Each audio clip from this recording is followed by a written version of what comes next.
Alteza, Secretaria de Estado, Presidente de la COE, Presidente de Telefónica, autoridades, señoras y señores. En primer lugar, agradecer, lógicamente, a la COE esta oportunidad para compartir con ustedes una serie de reflexiones, una serie de ideas sobre la política de I+D+I en el contexto de la política económica global de un país como España. Todos sabemos que la generación de conocimiento es un instrumento fundamental para el crecimiento económico a largo plazo. La I+D+I es la palanca fundamental junto a la educación para generar ese conocimiento. La I+D+I tiene una influencia básica sobre una variable que los economistas utilizamos como una especie de cajón desastre para intentar determinar cuáles son los factores fundamentales que determinan el crecimiento a medio y largo plazo, que denominamos la productividad total de los factores. La teoría del crecimiento nos dice que a medio plazo una economía crece en función de la incorporación de factores productivos, como el capital y como el trabajo, y posteriormente hay una especie de resto que no sabemos identificar por qué, que determina también y tiene una aportación importante a ese crecimiento potencial. Esa es la productividad total de los factores. La productividad total de los factores depende de variables como la seguridad jurídica, como la educación, como el capital humano y como el progreso tecnológico. Y aquí es donde efectivamente la política de I+D+I juega un papel fundamental. Por eso una política económica moderna tiene que prestar atención a todo lo que es generación de crecimiento y a la ciencia. Sin embargo, si me permiten ustedes, también creo que existen otras cualidades de una política económica que debemos tener en consideración. Una política económica moderna, una política económica de progreso, tiene que ser predecible, tiene que ser consistente y tiene que ser coherente. Tiene que ser consistente en el tiempo, en la definición de las prioridades y en la asignación de los instrumentos disponibles a dichas prioridades. Y ahí, si me permiten ustedes, en los 2 últimos años, la prioridad básica ha sido estabilizar la economía española. Esto ha supuesto fundamentalmente intentar corregir los numerosos desequilibrios macroeconómicos de la economía española. Ha supuesto fundamentalmente centrar el esfuerzo de la política económica en intentar reducir nuestro endeudamiento privado, nuestro endeudamiento externo, corregir una burbuja inmobiliaria que generaba efectos depresivos sobre el conjunto de la actividad y también la propia pérdida de competitividad de la economía española. Porque, en conjunción con la crisis financiera internacional, estos desequilibrios económicos generaban en nuestro país recesión, paro, déficit público y una crisis bancaria prácticamente sin precedentes. Si me permiten ustedes, no existe posibilidad de política sana de I+D+I sin equilibrio macroeconómico y sin estabilidad financiera y fiscal. Por lo tanto, en estos 2 años, la prioridad general de la política económica ha sido conseguir dicha estabilización desde el punto de vista macroeconómico. Y esa ha sido también la prioridad de la política de la I+D+I.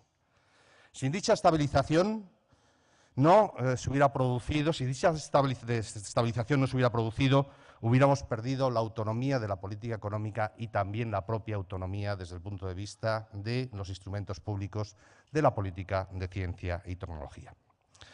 Hoy España está en una situación completamente distinta a la de hace 2 años. Hemos dejado atrás la recesión en el segundo semestre del año pasado, gracias a la corrección de los desequilibrios, y estamos en disposición de abordar una nueva etapa en la política de I+D+I.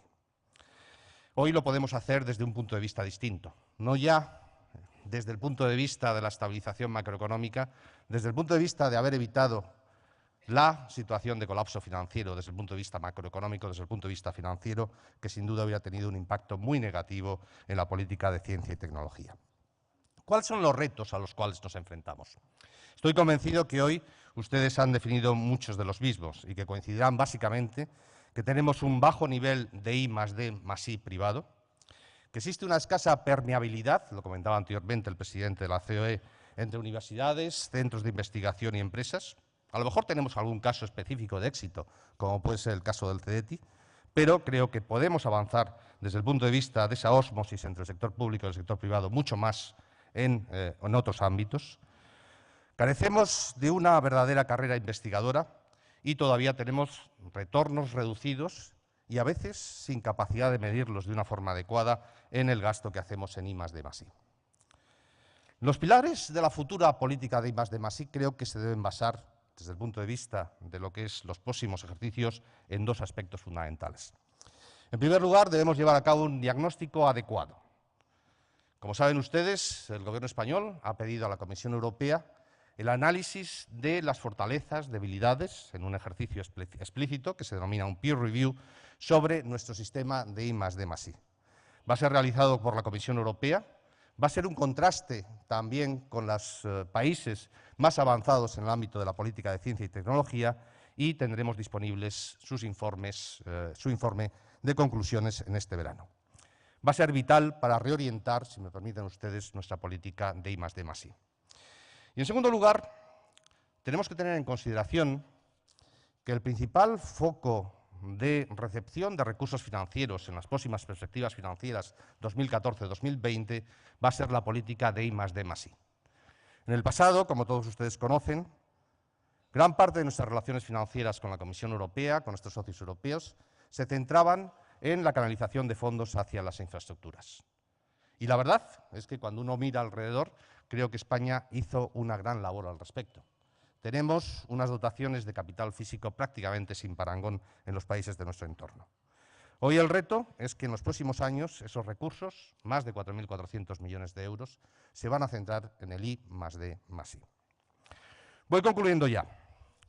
La economía española está hoy, si me permiten ustedes, en una situación completamente distinta a la de hace 2 años.